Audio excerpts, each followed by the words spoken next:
Jordan Reid, ESPN draft analyst. I remember me and Jordan recording podcasts at the Senior Bowl, like probably 10 years ago, dude. Yeah. And neither of us were sitting in these chairs. Let's start with the news of the day, at least for our audience. John Allen getting permission to seek a trade. When you look at the salary cap implications and kind of his age and coming off an injury, I don't think it's much of a surprise. What do you think Allen's potential trade market is?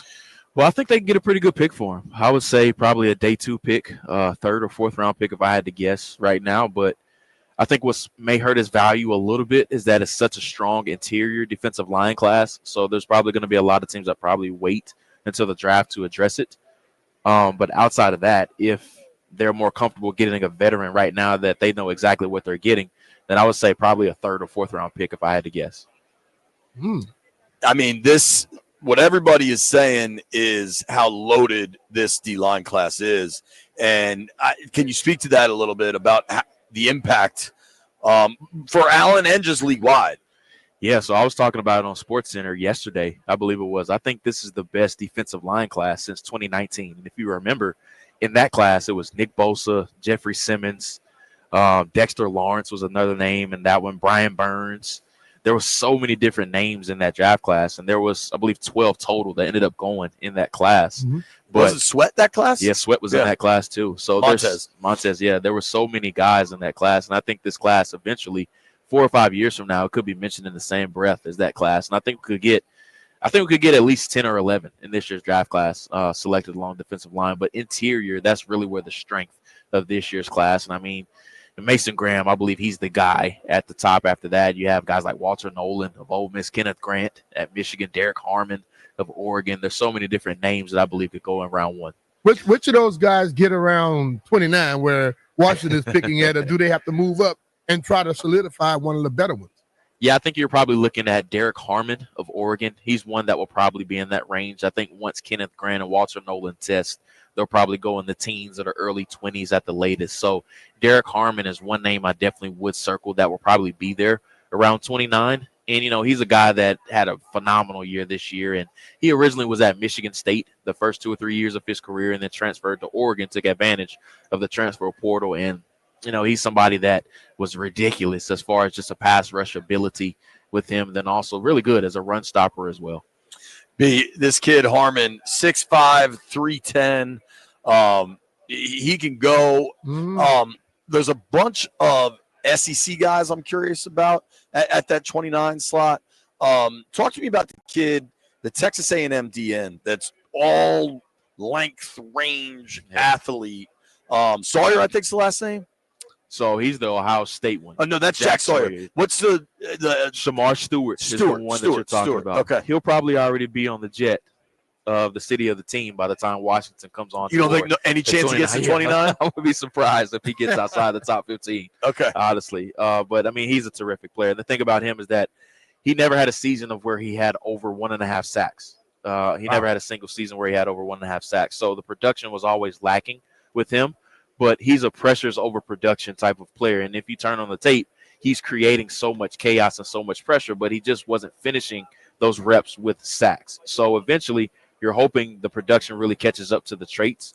But like I said, he's probably going to be on the private jet of the city on the way to the city of the team that drafts him by the time Washington's on the board at 29. All right, George, we that defensive line is a position that Washington is in need of. I also think they need to improve offensive line. Any of those guys standing out?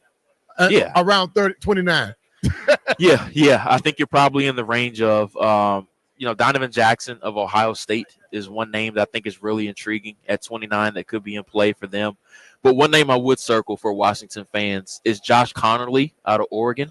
He's a really intriguing name, and he played primarily left tackle during his career at Oregon. I think he's about a year away from being a true starter. But, for Washington, I think that's somebody that they could develop slowly. He can play along the interior as well. But I believe he's a tackle on the next level. So Josh Connerly definitely is one name that I would keep an eye on. You got a pair of Oregon Ducks coming east so far in this conversation. We're talking with our friend Jordan Reid here on the Rude Guest Hotline. We are live in Indiana for the NFL Scouting Combine. I don't expect Washington to be actively looking up.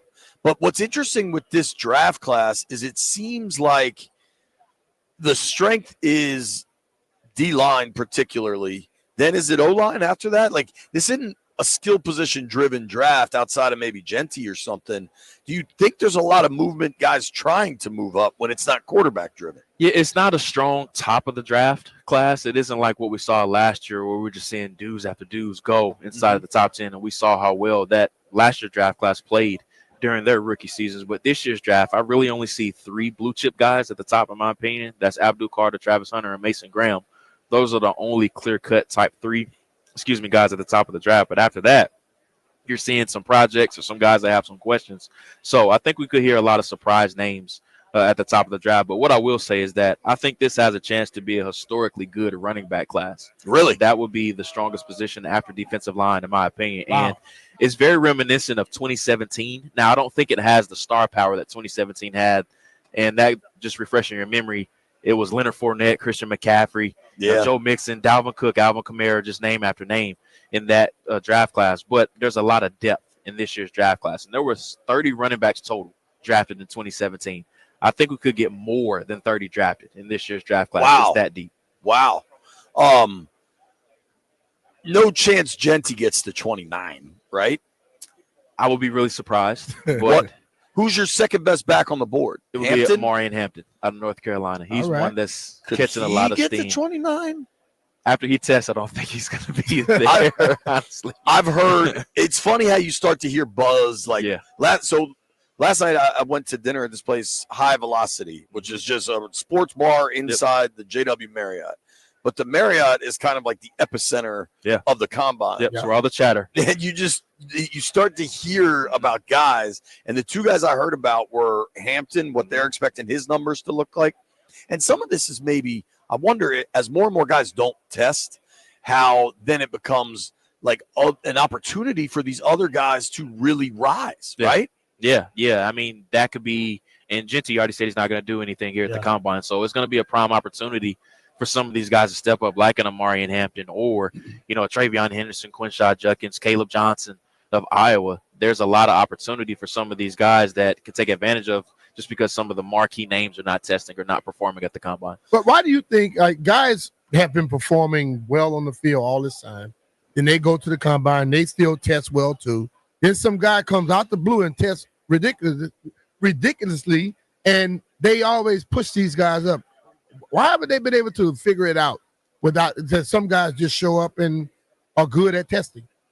Well, I think it's just the rise of analytics, honestly, just because you're dealing with probability and you have what's called thresholds or outliers with a lot of teams. And what I mean by thresholds is that there's some teams that will not draft a running back if he runs higher than a 4.6 just because, and I'm just historically speaking, hypothetically, maybe there's never a starter in the first or the second round that's ran a 4.6.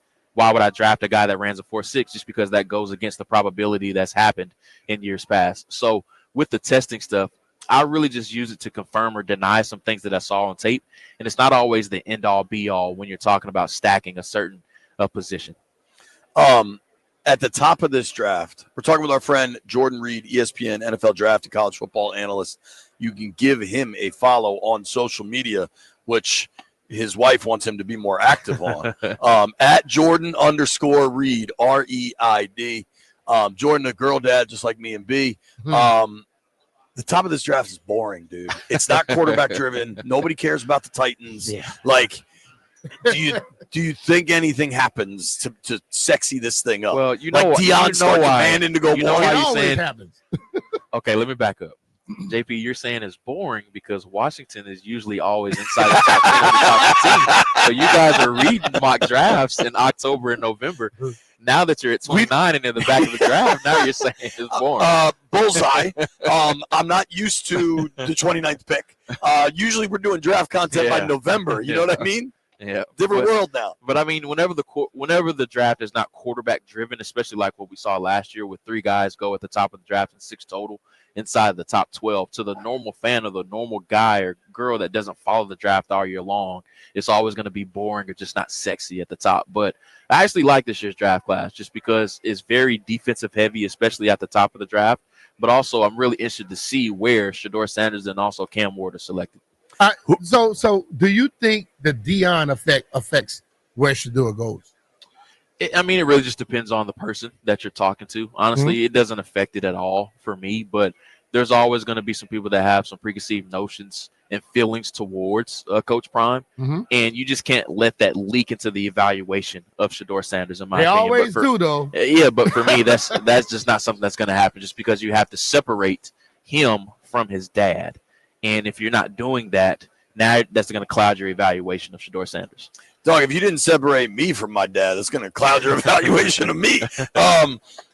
Who's your guy of the two quarterbacks? I like Ward better. Yeah, I'm a Ward I think guy. He's got a stronger arm. Yeah, I love Cam Ward, man.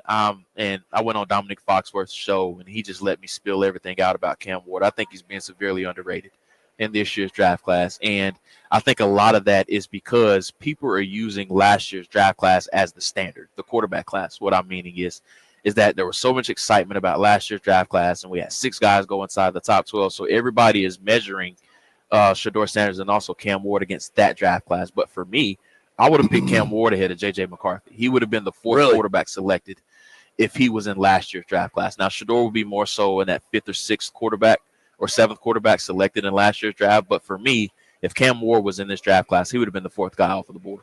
That's interesting because I thought, for me, just watching Miami and watching Colorado, and I'm not pretending to watch all 22 on it, but I watched both those teams a fair amount. I told you how much I love that kid, Restrepo. He's going to be a player in this league. Yep. To me, it really wasn't that close. Now, Shedeur can make some incredible plays, but Cam seems to do it way more consistently, and the arm strength, especially to throw outs for like quick hitters in the pros against pro corners.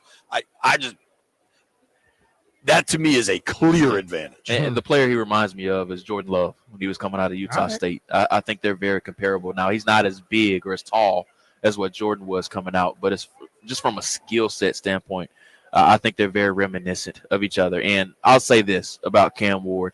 He has to have a demanding position coach just because, and this is the best way that I put it to everybody, is that as a coach, you want him to go off the 10 or 15-foot high dive. Sometimes he ventures off and he goes off the 25 or 30-foot high dive just because he's curious with some throws. But that's just the life of a playmaker. And you guys have seen that with Jaden Daniels, and that sometimes out-of-structure plays ends up being their best plays. And I believe Cam Ward is that type of quarterback that can make an offensive coordinator right, even though he calls the wrong play. So he's going to venture off and wonder sometimes, and you guys have seen his low lights. There's going to be some what-the-heck moments with him or head-scratching moments, but that's just the life of a playmaker. Oh, yeah. All right, circling back to Washington, last one.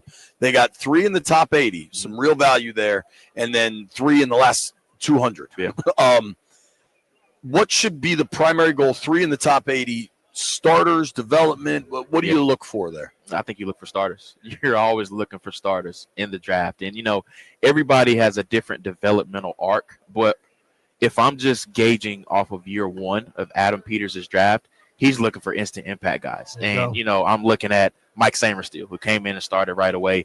Johnny Newton, eventually, once he got healthy, he started taking some more snaps. He's starting now. Yeah, he's going to be a starter now. Right, so he's looking for those instant impact type of Coleman guys. Was your day one left tackle. Starter. And, we were sitting here when I was on your podcast right before the season. Are they really going to go into the season with Brandon Coleman, a rookie, as a starting left tackle?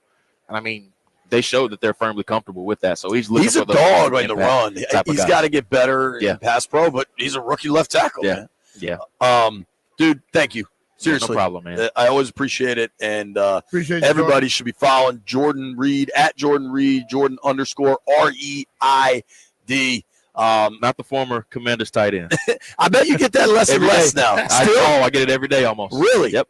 Just every time I go on Washington radio or do something with the Commanders, say, that wasn't the former tight end. Pull up your Instagram photo or something. Right. You'll know the difference. It's also spelled differently. It is. It's spelled different. They don't look nothing alike. Yeah, I thought once he retired, I would get it less. I thought you would too. Wow. It has not happened. Well, we'll see what we can do. We'll spread Jordan Reid awareness, the correct Jordan Reid awareness. Thank you, buddy. I appreciate it. Thank you as always, JP.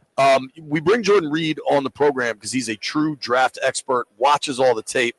From the smallest levels of college football all the way to the top. I have seen him do this over the years. He's an expert in his field.